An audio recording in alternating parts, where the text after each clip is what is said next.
Bismillahirrahmanirrahim.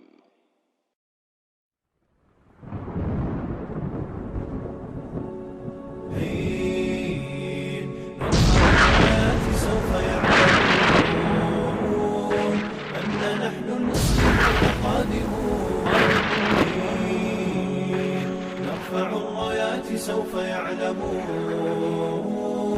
أننا. Baik, nah jadi saudaraku rahimakumullah, kita teruskan. Adapun tanda-tanda besar yang 10, ya, kata Nabi SAW, dia punya beberapa ciri. Ciri pertama, tanda besar ini semua datang belakangan menjelang kiamat terjadi. Ya.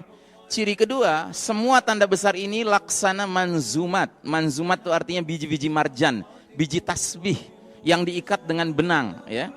Diam dia selagi benang itu utuh. Tapi begitu benangnya digunting, biji pertama jatuh, diikuti dengan biji kedua, ketiga, keempat, kelima, sampai ke 10. Artinya kalau satu tanda besar sudah muncul, tanda-tanda besar berikutnya akan bermunculan dengan cepat sekali. Ya. Makanya kalau kita merasa yakin sebentar lagi tanda besar muncul, berarti sebentar lagi tanda besar yang pertama muncul, kedua muncul, ketiga muncul, berarti sampai ke 10 muncul nggak lama lagi, Pak.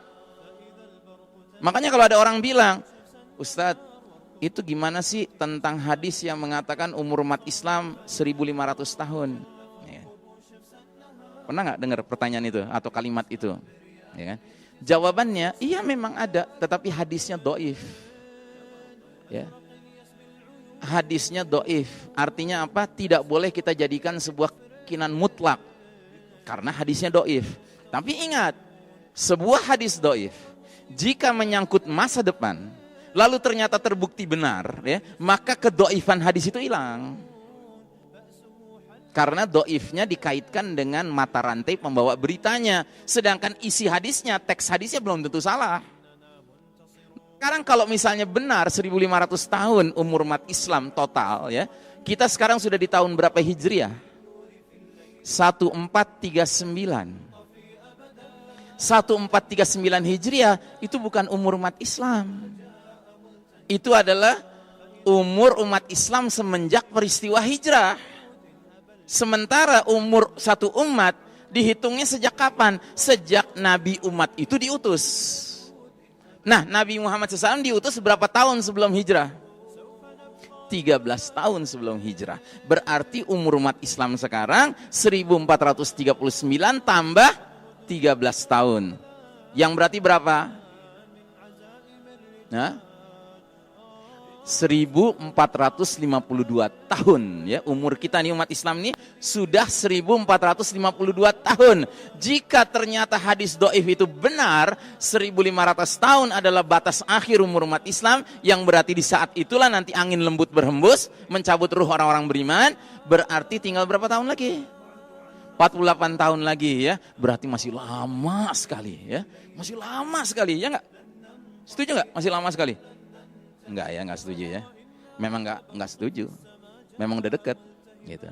Makanya saya berulang-ulang kali mengingatkan Bapak dan Ibu rahimakumullah, semakin kita mengkaji kajian akhir zaman, semakin kita akan berpegang kepada satu kaedah. Apa itu kaedahnya? Lebih baik keliru menyangka sudah dekat daripada keliru menyangka masih jauh. Kenapa demikian? Karena memang orang yang selalu menyadari as-sa'ah sudah dekat, dia condong menjadi orang yang semangatnya semangat i'dad, persiapan-persiapan menghadapi huru-hara akhir zaman, ya. Kan ada hadis bunyinya begini, idza matan nas qamat qiyamatahu.